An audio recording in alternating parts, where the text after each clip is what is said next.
बिस्मिल्लाहिर्रहमानिर्रहीम। आज का नया topic uses of seedless vascular plant के हवाले से। हमारे साथ दो किस्म के प्लांट्स होते हैं, एक ब्रायोफाइट्स और एक ट्रैकियोफाइट्स। ब्रायोफाइट्स जो नॉन वस्कुलर प्लांट हैं और इसके मुकाबले में हमारे साथ कुछ वस्कुलर प्लांट भी हैं। लेकिन वस्कुलर प्लांट में हमारे साथ दो किस्म के प्लांट्स, एक सीड पैदा करते हैं वो सीड वाले पौधे, और एक सीड नहीं पैदा करते, सीडलेस होते हैं। We call them the seedless vascular plants और स्पोर प्रोड्यूसिंग प्लांट्स। तो आज इनकी इंपॉर्टेंस या यूजेस के बारे में डिटेल से पढ़ेंगे। अगर हम गौर कर लें, जितनी भी सीडलेस वस्कुलर प्लांट्स हैं, इनमें से सबसे पहला इंपॉर्टेंट वो यह है कि they do what, they enrich the flora of plants, they enrich the flora of plants on planet earth। इस पॉइंट को समझने की कोशिश करें। अगर हम कुरे अर्ज को देखें, कुरे अर्ज यानी जमीन को देखें, इसमें से मुख्तलिफ किस्म के प्लांट्स पाए जाते हैं। तो एक इलाके में जितने प्लांट्स पाए जाते हो तो प्लांट लाइफ को नाम दिया जाता है फ्लोरा का। इसके मुकाबले में अगर एक इलाके में एनिमल की लाइफ हो तो उसको नाम दिया जाता है फाना का। यानी फाना से मुराद कि एक इलाके का एनिमल्स लाइफ। यानी आपसे कोई पूछ सकता है कि फर्ज कर लें पाराचिनार का फ्लोरा कौन कौन सा है, यानी पाराचिनार में कौन से प्लांट यहाँ पे लोकल यानी अवेलेबल हैं, वो पौधे जो यहाँ पे मस्कन इनका यही यानी पाराचिनार होता है, तो उसको हम नाम देते हैं फ्लोरा का। और जानवरों में जो जानवर उस इलाके में रह करती है उसको हम कहते हैं द फाना ऑफ दैट एरिया। तो एक प्लेनेट अर्थ का प्लांट वाले फ्लोरे की तादाद में एनरिचमेंट ले आती है, तादाद में इजाफा कर लेते हैं। नॉट ओनली दिस, बल्कि ये एनरिच करती है फ्लोरा को। कहां पे? मोस्टली ये फ्लोरा हमें कहां पे मिलेगा? मोस्टली फाउंड, अक्सर पाए जाते हैं in moist and shady places. अक्सर ये पौधे गीले और सायादार जगहों पे हमारे फ्लोरा को एनरिच करते हैं या प्लांट के फ्लोरा को एनरिच कर लेते हैं। नॉट ओनली दिस, अगर हम मजीद से देखना चाहें तो हमें कुछ कैरेक्टरिस्टिक्स में से या कुछ यूजेस में से ऐसे यूजेस भी मिलेंगे कि कुछ प्लांट्स जो सीडलेस वस्कुलर प्लांट्स हैं यूज एज वेजिटेबल्स। यानी ये जो प्लांट्स हैं हमारे साथ सीडलेस वस्कुलर प्लांट्स में से कुछ प्लांट्स बतौर वेजिटेबल की भी यूज किए जाते हैं। जैसा कि अगर हम फ्रेश लीव्स देखें, फ्रेश लीव्स यानी ताजा पौधों के पत्ते देखें आप, सम फंड्स, फन एक ग्रुप है पौधों का जिसको मैंने अगर याद हो नाम दिया था एडिएंटम वगैरह। तो कुछ फंड्स की लीव्स जब फ्रेश हो तो यूज एज व्हाट, वेजिटेबल। ये बतौरी क्या होते हैं शाबस, वेजिटेबल के तौर पर भी यूज किए जाते हैं। ना सिर्फ वस्कुलर प्लांट फ्लोरा को एनरिच करती है या वेजिटेबल के तौर पर यूज किए जाते हैं, इसके साथ साथ सम हैव मेडिसिनल वैल्यूज।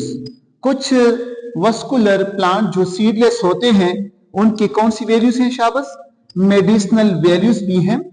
अगर हम देखें, अगर आप लोग याद कर लें या रिमाइंड कर लें, एक पौधा था जिसका नाम एक्विसेटम था। क्या? एक्विसेटम, जिसको हम हॉर्स टेल का नाम देते हैं। इनसे केमिकल तैयार किया जाता है जो इस्तेमाल होता है यूरिन के कंट्रोल करने में।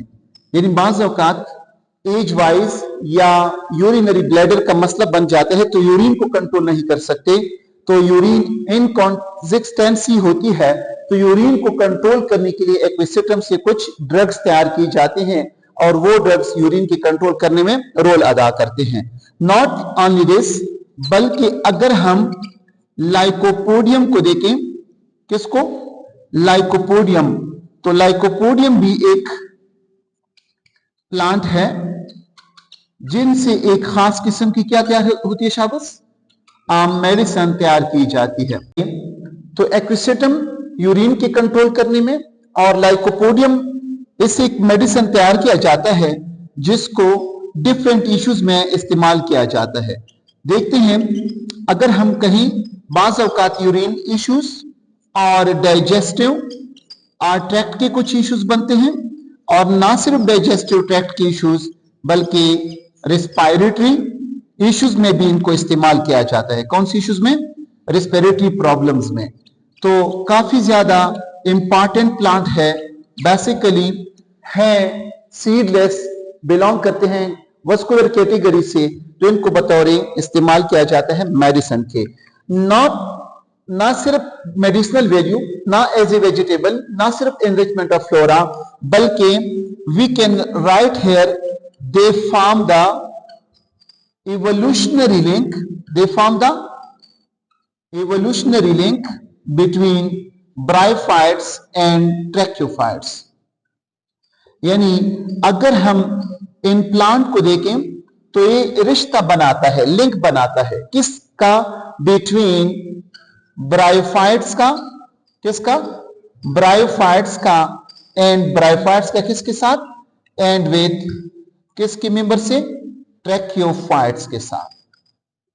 तो ब्रायोफाइट्स का ट्रैकियोफाइट्स के साथ जो एवोल्यूशनरी लिंक है, एवोल्यूशन से मुराद आप लोग समझने की कोशिश कर लें।